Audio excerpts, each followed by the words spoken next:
You said you had it on the translation of Robert Eisman fragments. He didn't translate anything.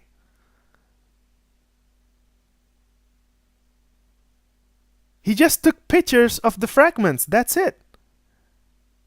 This is precious.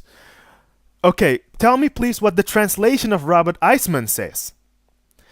Can you tell me what the translation of Robert Eisman says, sir? At that spot. Right here.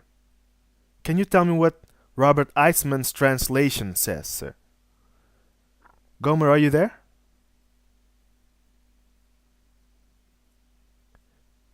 No, it's on my bookshelf. Okay, can you get it, please? Or do you find that you don't have to prove this either? I'm getting it now. Okay, great. Let's wait for Gomer to get his... You'll check later?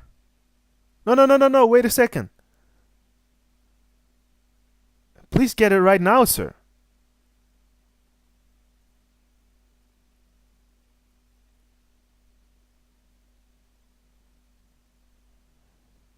This guy is king of pop.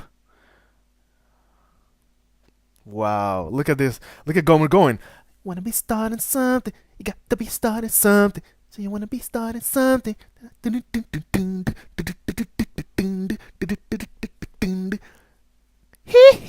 Gomer, go boogie down. This is amazing. Go ahead, Radical, your mic. Oh, dude, this is a turkey shoot. Okay, Gomer, not only am I doubting that you actually have a book, I am doubting that you have a bookshelf, sir. I am doubting that you even have a bookshelf to put the book that you don't have that can refute us that doesn't exist. Let's read more about Robert Eisman. From about 1986 onward, Eisman became the leading figure in the struggle to release and free the Dead Sea Scrolls. The scroll has been discovered in 1948 to 56. Essentially, he was to work on the project comparing the Jerusalem community of James the Just to the community at Qumran. But while at the Albright, he found that there was nothing he could do. All paths being barred to him. Well, yeah, because he went against scholarship. Notwithstanding, he and a colleague, Philip Davis of Sheffield University, England, went to see one of the creators of the Shrine of the Book, and were told uncategorically, "You will not see the scrolls in your lifetime." Yeah, he was shut out. This guy was shut out, and it's a shame. He shouldn't have been shut out. I mean, if he's the guy that published the photographs of the Dead Sea Scrolls, I don't think he should have been shut out. It was at this time that Eisman vowed to himself that he would subsequently become into possession of the complete computer printout of the scrolls in possession of the Israel Antiquity Authority, both those before 1960 and those afterwards at the Rocky Museum, blah, blah. Yeah, he had nothing to do with Nag Hamadi. He had nothing to do with Nag Hamadi. The only thing he had to do with Nag Hamadi was convince a colleague of his to publish the plates that they had, the photographs that they had in their possession of Nag Hamadi. That's it. That's all he had to do. So Gomer, are you still there, Gomer? Or are you going to look for that bookshelf that I don't even think exists now? Gomer, are you still there? See, this is what you got to do with Gomer. Most of the times I ignore him because he says the most outrageous things that he's not even worth my time. But this is fun. Every little thing he says you have to check out. Oh, he'll stay in here for a while because no Muslims are in here. His Muslim fan club is not in here to hear him being embarrassed. So he'll stay. It's only when his Muslim friends are in the room that he'll, oh, I gotta go to the bathroom. I gotta go pray.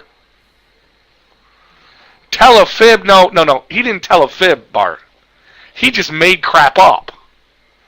Telling a fib. I mean, seriously. Gomer, to be honest with you, I do like you because you're funny. But Gomer, dude, when you lie to us like this, it's insulting. At least put some effort into your lie. We're not Muslims. We don't believe lies, sir. At least make some effort. Okay? It's like I told my kid one time. He totally lied to me, and he was like caught, busted, red-handed. He's lied to me. I said, you know what? I don't care if you lied to me. Well, I do care if you lied to me, but at least put some effort into it, because now you're just insulting me. You didn't even put any effort into it. So now then, getting back to this, let's review. Gomer supposedly refuted that demon on his translation that he supplied of the Gospel of Philip, right? Regarding where it said, where Philip writes in the Gospel of Philip that Jesus said these words on the cross. Gomer went on and on and on about how this was a poor translation. It was Eisman's translation, and all the scholars refute him, or all the scholars back him up, and say that that Eisman is a poor, weak translation.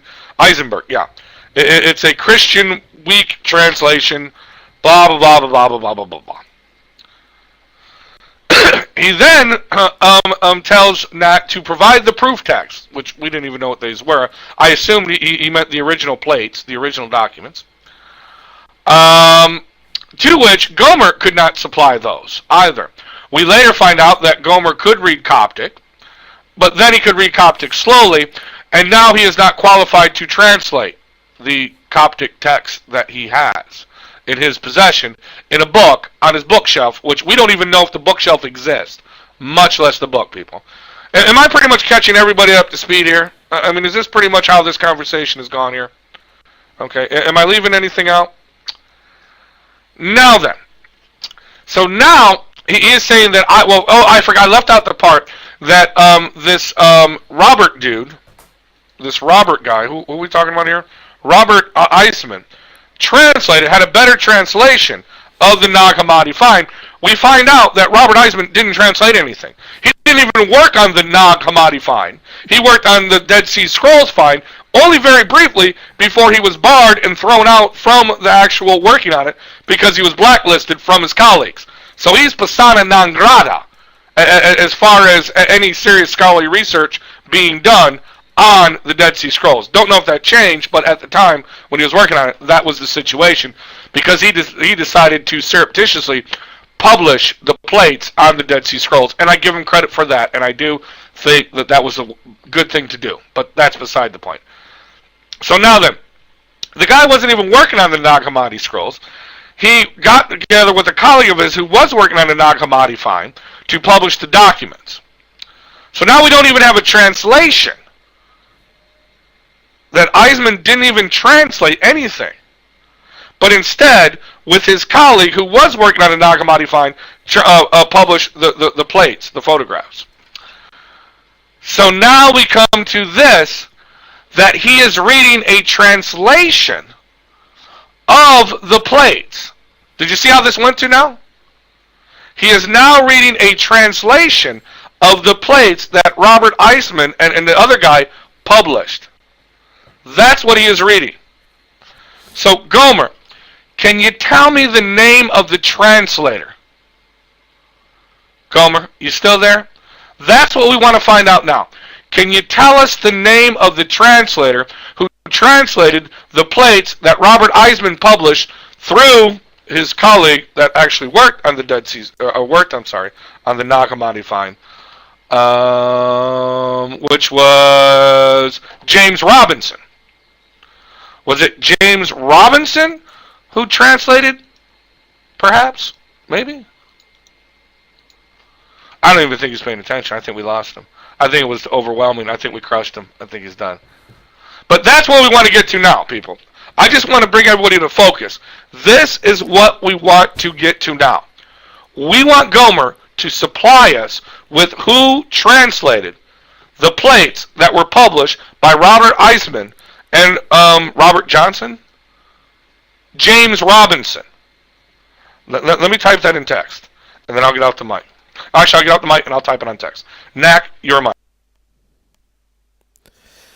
Okay, isn't it amazing, folks? Because we can keep beating on a dead horse. Isn't it amazing, folks, how someone can spew lie after lie after lie after lie, and then claims that he's right, and we provided nothing, although we are the ones providing the actual references. And he's just making claims And when we check it on the spot, it doesn't add up. Yeah, we're tapping, we're dancing. Again, like I said repeatedly, in Islam,